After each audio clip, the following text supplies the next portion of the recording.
नमस्कार, good morning. सुबह 8 बजे के समाचारों में आपका स्वागत है। मैं हूं पूजा पांडे। समाचारों में सबसे पहले नजर डालते हैं आज की हेडलाइंस पर। राहुल गांधी के लंदन में दिए गए बयान को लेकर भाजपा ने की माफी की मांग। सत्ता पक्ष और विपक्ष अपने अपने मुद्दों पर अड़ा। चौथे दिन भी नहीं चल सका सदन।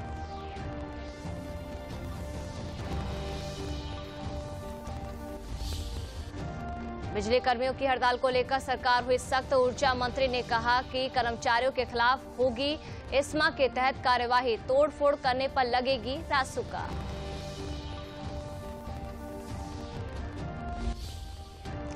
संभल में कोल्ड स्टोरेज की छत गिरने से 4 लोगों की हुई मृत्यु। 15 लोगों को सुरक्षित निकाला गया। प्रशासन ने पूरी रात चलाया रेस्क्यू ऑपरेशन, अभी भी जारी।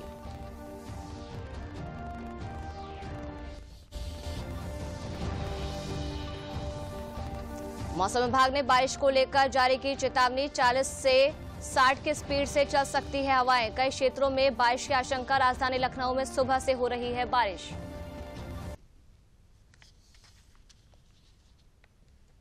और अब समाचार विस्तार से। संसद, जिसे लोकतंत्र का मंदिर कहा जाता है, लेकिन इसके प्रति आदर भाव को लेकर अब सवाल उठने लाजमी है, क्योंकि संसद का बजट सत्र तो जारी है, लेकिन कल चौथे दिन भी संसद के दोनों सदनों में हंगामा भी देखने को मिला। सत्ता पक्ष और विपक्ष दोनों अपने अपने मुद्दों पर अड़े रहे। जहां राहुल गांधी के बयान पर बीजेपी की माफी की मांग और हिंडनबर्ग रिपोर्ट, जैसे कि आगे बात करते हैं, राहुल गांधी ने प्रेस कॉन्फ्रेंस की और ये भी कहा कि वो शुक्रवार को सदन में अपनी बात रखेंगे। राहुल गांधी के बयान और हिंडनबर्ग रिपोर्ट को लेकर सत्ता पक्ष और विपक्ष के बीच आरोप प्रत्यारोप का दौर जारी है और चौथे दिन भी संसद के दोनों सदनों की कार्यवाही नहीं चल सकी। गुरुवार को 11 बजे लोकसभा की कार्यवाही शुरू होते ही सदन में नारेबाजी होने लगी। हालांकि स्पीकर ओम बिरला ने सदन चलने देने की बार-बार अपील की, लेकिन पहले 2 बजे तक और बाद में दिन भर के लिए लोकसभा की कार्यवाही स्थगित करनी पड़ी। आप बाहर जाकर चर्चा करते मौका नहीं देते। संसद की मर्यादा होती है, हम मर्यादा को बनाए रखें। वहीं राज्यसभा में भी यही हाल रहा। सुबह 11 बजे और फिर 2 बजे हंगामा इतना हुआ कि सभापति भी अपनी बात नहीं रख सके और सदन को चंद मिनटों के भीतर ही स्थगित करना पड़ा।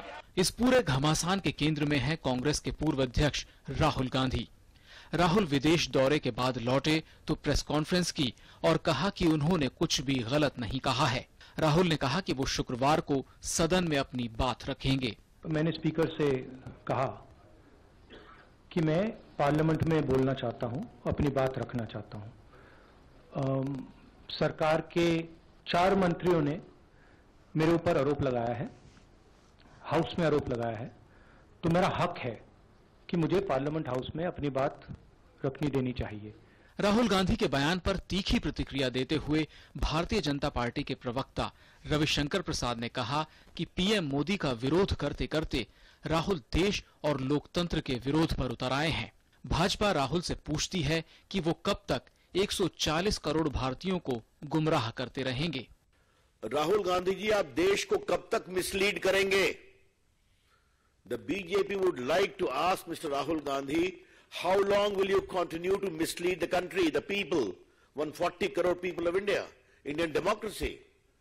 बीजेपी ने कहा कि राहुल की माफी की मांग को लेकर बीजेपी देश भर में अभियान चलाएगी। बीजेपी के मुताबिक पूरी दुनिया में भारत और पीएम मोदी का सम्मान हो रहा है, लेकिन राहुल गांधी अपने अहंकार में हैं। बीजेपी ने कहा कि राहुल का अहंकार देश से बड़ा नहीं है। आप भारत के लोकतंत्र का अपमान करेंगे, भारत की जनता के अभिमत का अपमान करेंगे और ऊपर से लंबे लंबे भाषण देंगे।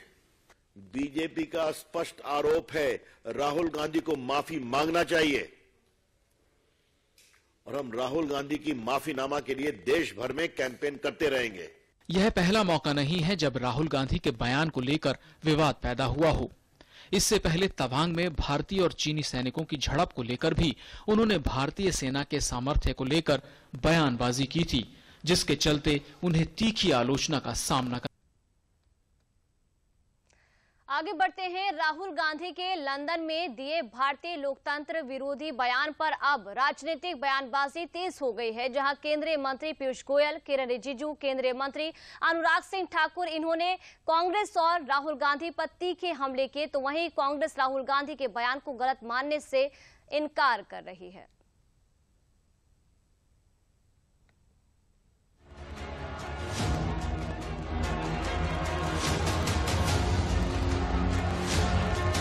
कांग्रेस के पूर्व अध्यक्ष राहुल गांधी के लंदन में दिए भारतीय लोकतंत्र विरोधी बयान के बाद संसद के दोनों सदनों में हंगामा तो मचा ही है, सदन के बाहर भी जोरदार सियासत जारी है। तमाम केंद्रीय मंत्रियों और बीजेपी के वरिष्ठ नेताओं के निशाने पर हैं राहुल गांधी। संसद में हो रहे हंगामे को लेकर संसदीय कार्य मंत्री और वाणिज्य मंत्री पीयूष गोयल ने राहुल गांधी पर हमला बोला। उन्होंने कहा कि विपक्ष के पास कोई मुद्दा नहीं है। जिस मुद्दे पर वित्त मंत्री ने बात की है, उन्हीं मुद्दों को लेकर कुछ विषय उठाने की कोशिश कर रहे हैं। राहुल गांधी ने सदन का जो घोर अपमान किया है, उसके लिए माफी मांगनी चाहिए। It is totally grave mistake, and we strongly condemn that. Previous, there are many precedents where the senior most leaders have apologized for their mistake, and he should apologize, especially to the parliament and to the country, and to the chairperson, means especially to the speaker, for having belittled the image of the parliament and the speaker. इस प्रकार का रवैया कर रहे हैं जैसे कोई बहुत बड़ा देशभक्ति का काम करके आए। एक प्रकार से भारत की अपमान करके मैं समझता हूं उनके किस प्रकार की सोच है व्यक्तिगत और उनकी पार्टी किस प्रकार से इस देश को देखती है, चलाती है, इसका एक परिचय देकर उन्होंने अपने पूरे भारत देश भर में स्वयं को और स्वयं की पार्टी को भी बहुत ही छोटे स्तर पर लाके खड़ा किया। गुरुवार को केंद्रीय मंत्री और वरिष्ठ बीजेपी नेता किरेन रिजिजू ने कांग्रेस और राहुल गांधी पर तीखे प्रहार किए। रिजिजू ने कहा कि राहुल गांधी संसद की गरिमा को गिरा रहे हैं। रिजिजू ने कहा कि किसी को भी देश को बदनाम करने का अधिकार नहीं है। अगर कांग्रेस पार्टी को राहुल गांधी ने डुबा दिया, बर्बाद कर दिया, तो हमारे लिए ये कोई रुचि का विषय नहीं है। लेकिन अगर वो देश को डुबाने का काम करेगा, देश को नुकसान कराने का काम करेगा, तो इस देश का नागरिक होने के नाते हम चुपचाप नहीं बैठ सकते हैं। एक और केंद्रीय मंत्री अनुराग सिंह ठाकुर ने भी राहुल के बयानों पर पलटवार किया और कहा कि देश के बारे में ऐसे विचार रखना दुर्भाग्यपूर्ण है। उन्होंने कहा कि जब इंदिरा जी विदेश आई थीं, तो उन्होंने देश के बारे में कुछ नहीं कहा था। राहुल को उनसे ही कुछ सीखना चाहिए। दुनिया ने भारत के नेतृत्व को माना है, लेकिन शायद कांग्रेस मानने के लिए तैयार नहीं। लेकिन कम से कम संसद का अपमान तो ना करें, सांसदों का समय बर्बाद ना करें, और देश के बारे इस तरह के विचार रखना ये दुर्भाग्य है जी। ये पार्टी जो खुद 60 साल सत्ता में रही और अब उनको भी विदेश में जाकर किसी ने ज्ञान दिया कि जब इंदिरा जी भी विदेश आई थी तब देश के बारे में कुछ नहीं कहा था, लेकिन आप उनसे ही कुछ सीख लीजिए। हालांकि कांग्रेस राहुल गांधी के बयान के समर्थन में खड़ी है, वहीं अडानी समूह से जुड़े मामले में संयुक्त संसदीय समिति यानी जेपीसी की जांच की मांग तेज करते हुए कांग्रेस व कुछ अन्य विपक्षी दलों ने बुधवार को विरोध प्रदर्शन किया। हम जेपीसी गई है। हालांकि इस मार्च में भी विपक्षी एकता की पोल खुलती दिखी। तृणमूल कांग्रेस इस प्रदर्शन में शामिल नहीं हुई। कांग्रेस अध्यक्ष खड़गे की विपक्षी दलों की बैठक से भी टीएमसी नदारद रही। कुल मिलाकर राहुल के बयान पर मचा घमासान थमने का नाम नहीं ले रहा है। सत्ता पक्ष जहां माफी पर अड़ा है, वहीं कांग्रेस राहुल गांधी के बयान को गलत मानने को तैयार। वहीं प्रदेश के विद्युत मंत्री ए.के. शर्मा से बिजली विभाग के कर्मचारियों की बातचीत बेनतीजा रहने के बाद संघर्ष समिति से जुड़े विद्युत कर्मचारी कल रात से 72 घंटे की हड़ताल पर चले गए, जहां विद्युत व्यवस्था को सुचारू रूप से चलाने के लिए सरकार और पावर कॉर्पोरेशन प्रबंधन भी एक्शन मोड में आ गया है। ऊर्जा मंत्री आपूर्ति में गड़बड़ी करने वाले कर्मचारियों को सख्त हिदायत देते हुए कहा कि ऐसे कर्मचारियों के खिलाफ एस्मा के खिलाफ कार्रवाई की जाएगी। सरकारी संपत्तियों को नुकसान पहुंचाने वाले कर्मचारी कर्मचारियों के खिलाफ रासुका के तहत कार्यवाही की जाएगी, जहां संविदा कर्मी और आउटसोर्सिंग कर्मी अगर हड़ताल पर जाएंगे तो उनकी सेवाएं समाप्त कर दी जाएंगी। एनटीपीसी जैसे निजी उपक्रमों से तकनीकी सहयोग निर्बाध बिजली देने के लिए लिया जाएगा। वहीं संबंधित बिजली विभाग में काम करने वाले ठेकेदार और कर्मचारियों को भी जिम्मेदारी आवंटित की जा रही है। संविदा कर्मचारी या आउटसोर्सिंग कर्मचारी जो है वो इसी अल्पकालीन या यूं कह लीजिए आपातकालीन व्यवस्था के तहत के कारण ही हमारे संगठन में, हमारे ऑर्गेनाइजेशन में लिए जाते हैं। जब सरकारी व्यवस्था कम पड़ती है, जब सरकारी व्यवस्था नहीं चल पाती है तो उन्हें लिया जाता है।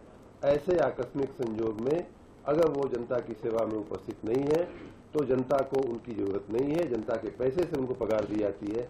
जनता के सुख सुविधा का ध्यान रखना उनका विशेष कर्तव्य है कि कई दिनों से हम लोग उनके साथ बैठ करके घंटे घंटे चर्चा कर रहे हैं। विभाग कर्मचारियों का है, विभाग कर्मचारियों से चलता है, विभाग कर्मचारियों से बनता है, लेकिन सारे प्रयासों के बावजूद, सारी चर्चाओं के बावजूद अगर कोई बात सुनने को तैयार नहीं है या हमारा पक्ष समझने को तैयार नहीं, जनता को असुविधा करता है, जनता को परेशानी होती है, ऐसे कृत्य करता है, तब उस दिशा में देश का कानून कहता है कि ऐसे लोगों के खिलाफ कार्रवाई होनी चाहिए और होगी।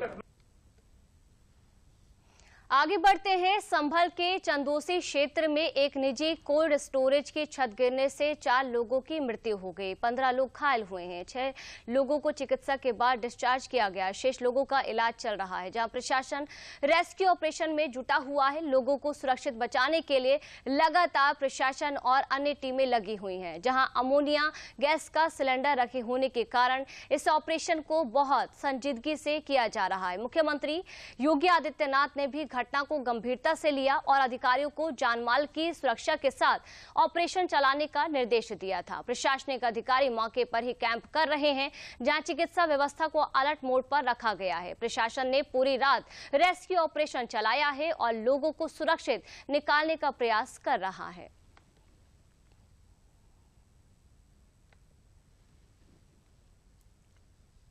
अभी हमारी एनडीआरएफ की टीम्स लगातार यहाँ पर हैं और एसडीआरएफ के साथ में कोऑर्डिनेट करके काम कर रहे हैं। आप लोग देख रहे होंगे राउंड द क्लॉक ऑपरेशन चल रहा है और हमारे द्वारा लाइट की वैकल्पिक व्यवस्था कर ली गई है मेडिकल इमरजेंसी की।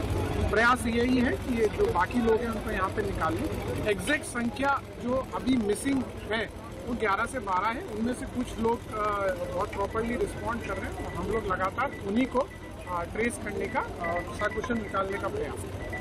पूरी रात रेस्क्यू ऑपरेशन चला था, अभी भी चल रहा है। अब तक जैसा कल रात में हमने सूचना दी थी 11 लोग जीवित निकाले गए हैं यहाँ से और अस्पतालों में भेजे गए हैं। उसके अलावा 6 जो लोग हैं वो मृतक हुए हैं अभी तक। रात भर में यहाँ पर जो रेस्क्यू ऑपरेशन चला उसमें हम लोगों ने सक्सेसफुली, यहाँ की टीम ने जो ऊपर की कंक्रीट की छत थी उसको पूरे को हटाने में कामयाब हुआ है और अब यहाँ पे सिर्फ आलू के बोरे और चट्टे हैं, उनको अब हटा के आगे का ऑपरेशन किया जा रहा है। पूरी कोशिश है कि जल्द से जल्द इसको करें। और ज्यादा जानकारी के साथ हमारे सहयोगी महेंद्र कुमार का रुख करेंगे। महेंद्र, अभी इस हादसे को लेकर क्या कुछ अपडेट है? जी पूजा जी, मैं बता दूं, संभल में कोल्ड स्टोर की घटना का अपडेट आपको दे दूं। NDRF, SDRF, local police, fire विभाग, स्थानीय लोग और जनपद मुरादाबाद के कमिश्नर साहब, डीआईजी सुलभ माथुर, एसपी चक्रेश मिश्रा, डीएम मनीष बंसल तथा आसपास के लोग और स्वास्थ्य विभाग के सीएमओ मैडम जुटी हुई हैं। सुबह कल 12 बजे से ये घटना हुई है। अभी तक रेस्क्यू ऑपरेशन चल रहा है, जिसमें से 17 लोगों को निकाला गया है और बताया जा रहा है कि 6 लोगों की मृत्यु हो गई है। बाकी लोगों को मुरादाबाद में टीएमए में उनका इलाज चल रहा है। जी, घटना की वजह अभी कोई क्लियर होकर सामने नहीं आई है और बचाव कार्य अभी भी चला। डीएम संभल ने बताया है कि जो ऊपर के लेंटर था उसे हटा दिया गया है। जो लोग कट्टे के नीचे दबे हुए हैं आलू के, उनको निकाला जा रहा है। अभी भी रेस्क्यू ऑपरेशन चालू है और कुछ लोगों को जीवित होने की आशंका बताई जा रही है। डीआईजी साहब ने ये बताया था कि 30 लोगों की संख्या हो सकती है। ये संख्या घट भी सकती है, बढ़ भी सकती है, जिसमें से 17 लोगों को निकाल लिया गया है सुरक्षित। जी, महेंद्र कुमार, इसी के साथ सवाल ये भी है, क्या मौसम का प्रभाव असर भी इस रेस्क्यू ऑपरेशन पर पड़ रहा है?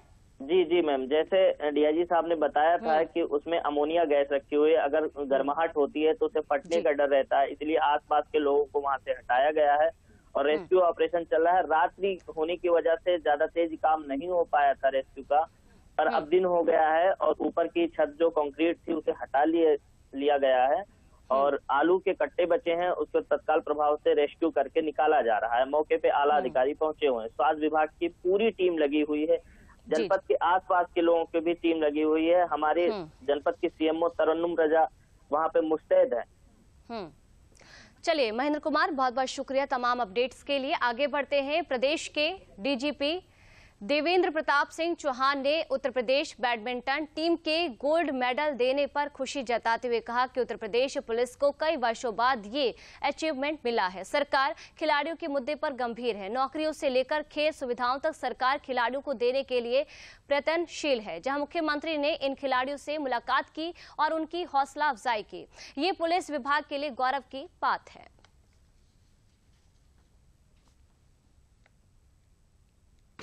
परम आदरणीय माननीय मुख्यमंत्री श्री योगी आदित्यनाथ जी ने हमारी उत्तर प्रदेश पुलिस की जो बैडमिंटन टीम है, जिसने अभी हाल में जो all India police badminton championship हुई थी, उसमें 3 गोल्ड मेडल जो है वो लिए हैं और 2 ब्रॉन्ज मेडल्स लिए हैं। इसमें काफ़ी सालों बाद ये अचीवमेंट उत्तर प्रदेश पुलिस को मिला है, इसके लिए ये बहुत बड़ी उपलब्धि है। और हमारे लिए, खास करके खिलाड़ियों के लिए, सबसे खुशी की बात ये थी कि माननीय मुख्यमंत्री जी ने स्वयं इसका संज्ञान लिया और उनको हमारे सभी खिलाड़ियों को बुला के उनको प्रोत्साहित किया, उनको आशीर्वाद दिया और उनकी तरफ से उन्होंने अपनी तरफ से खिलाड़ियों को एक छोटा प्रोत्साहन के लिए गिफ्ट भी दिया है और हम अधिकारियों को उन्होंने मोटिवेट किया है, कुछ टास्क दिए हैं खेलों को बढ़ावा देने के लिए उत्तर प्रदेश पुलिस में, तो उसको हम संकल्प लेके पूरा करेंगे। आगे बढ़ते हैं। वाराणसी में शंघाई सहयोग संगठन के सदस्यों का जोरदार स्वागत किया गया। यहां आए सदस्यों का लोक गीतों के माध्यम से भारत की संस्कृति के अनुरूप आदर दिया गया। इस मौके पर बैंड की धुन पर मनोरम प्रस्तुति दी गई। इन धुनों और गीतों के माध्यम से जल संरक्षण का संदेश भी दिया गया। आए हुए मेहमान और दर्शक बैंड की धुन और गीतों पर झूमते हुए नजर आए। शंघाई सहयोग संगठन के सदस्य इस प्रेमपूर्ण स्वागत से खुश नजर आए। गुजर जाए तो बीमारी है, इश्क जब हद से गुजर जाए तो बीमारी है और हद से ना गुजरे तो अदाकारी है।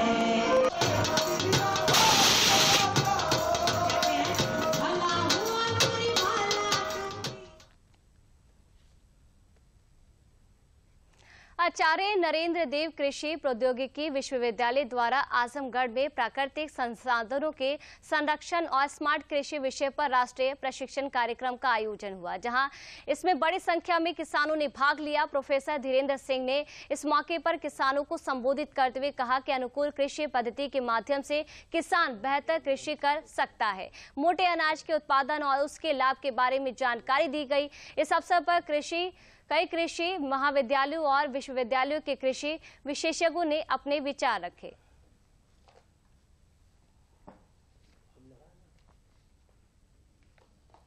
नई पद्धति को अपना के एग्रीकल्चर को स्मार्ट बना के स्मार्ट तरीके से कैसे यूज किया जा सकता है ताकि हम अपनी पॉपुलेशन को फीड कर पाए। इस वर्ष हम लोग जानते हैं कि हमारी भारत सरकार जो मिलेट्स ईयर मना रही है, उसमें मिलेट्स के बारे में ये बताया गया कि मिलेट्स के अंदर जो पाए जाने वाले प्रोटीन्स, ये उसके जो न्यूट्रिएंट्स वैल्यू है वो हमारे लिए बहुत बेनिफिशियल है। उसको कैसे हम लोग पैदावार को बढ़ावा दें और किसानों के प्रति उनके जागरूक करें कि हाँ मिलेट्स हम ग्रो कराएं और पूरे भारत में इसको अच्छे लेवल पे इसकी जो उत्पादन क्षेत्र है उसको बढ़ाएं। इसका मुख्य उद्देश्य है कि जो हमारे ट्रेनीज हैं, जो विभिन्न स्थलों से आए हुए हैं प्रदेश के, उनमें अवेयरनेस पैदा किया जाए, जिससे कि किस तरीके से हम स्मार्ट तरीके से खेती को कर सकें और जो नेचुरल रिसोर्स है उसका हम कंजर्वेशन कर सकें। यहाँ रुकते एक छोटे से ब्रेक के लिए।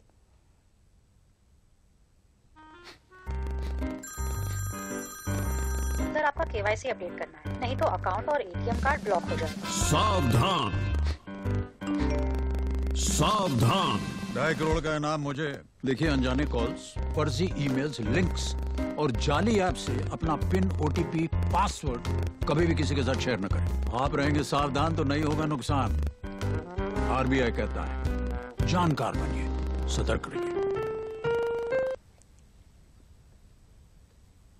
ब्रेक के बाद एक बार फिर आप सभी का स्वागत है। कन्नौज जिले की प्रभारी राज्य मंत्री उच्च शिक्षा विभाग रजनी तिवारी अपने 1 दिवसीय दौरे पर कन्नौज में उद्योग बंधुओं के साथ एक बैठक की। बैठक उपरांत मीडिया से बात करते हुए मंत्री रजनी तिवारी ने बताया कि राजधानी लखनऊ में हुए निवेशक मेला में MOU साइन करने वाले उद्योग बंधुओं के साथ बैठक की। उन्होंने आगे बताया कि प्रधानमंत्री की दृढ़ इच्छा शक्ति है कि देश में ज्यादा से ज्यादा संख्या में उद्योग और रोजगार के अवसर हो। मुख्यमंत्री योगी आदित्यनाथ प्रदेश में उद्योग को अधिक बढ़ावा दे रहे हैं, जिसमें रोजगार की अपार संभावनाएं हैं। उन्होंने बताया कि मुख्यमंत्री $1 ट्रिलियन तक अर्थव्यवस्था ले जाने के उद्देश्य से उद्योग के क्षेत्र में निरंतर कार्य कर रहे हैं।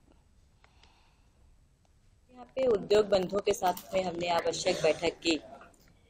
हमारे प्रधानमंत्री जी ने जो कहा है कि $5 ट्रिलियन की अर्थव्यवस्था हम देश में बनाएंगे, उसको लेकर के हमारे यशस्वी मुख्यमंत्री जी ने $1 ट्रिलियन की अर्थव्यवस्था बनाने का जो लक्ष्य रखा है।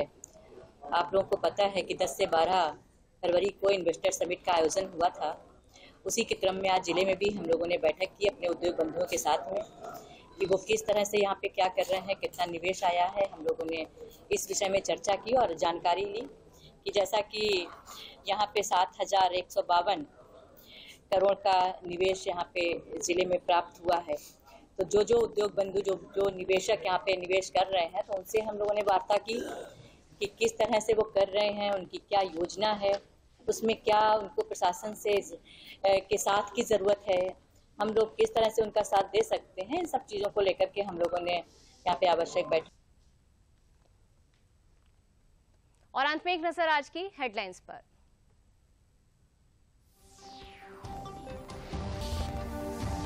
राहुल गांधी के लंदन में दिए गए बयान को लेकर भाजपा ने की माफी की मांग। सत्ता पक्ष और विपक्ष अपने मुद्दों पर अड़ा रहा। चौथे दिन भी नहीं चल सका सदन।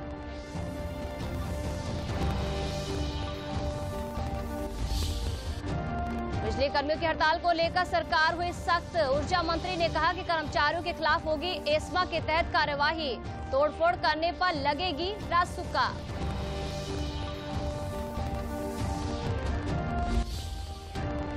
संभल में कोल्ड स्टोरेज की छत गिरने पर 17 लोगों को निकाला गया, जिनमें 6 मजदूरों की मौत हो गई। एनडीआरएफ और एसडीआरएफ की टीमों द्वारा रेस्क्यू ऑपरेशन जारी।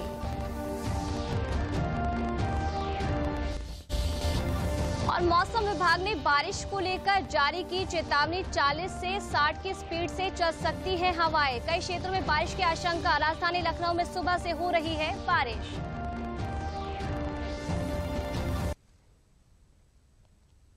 समाचारों में मेरे साथ फिलहाल के लिए इतना ही। नमस्कार।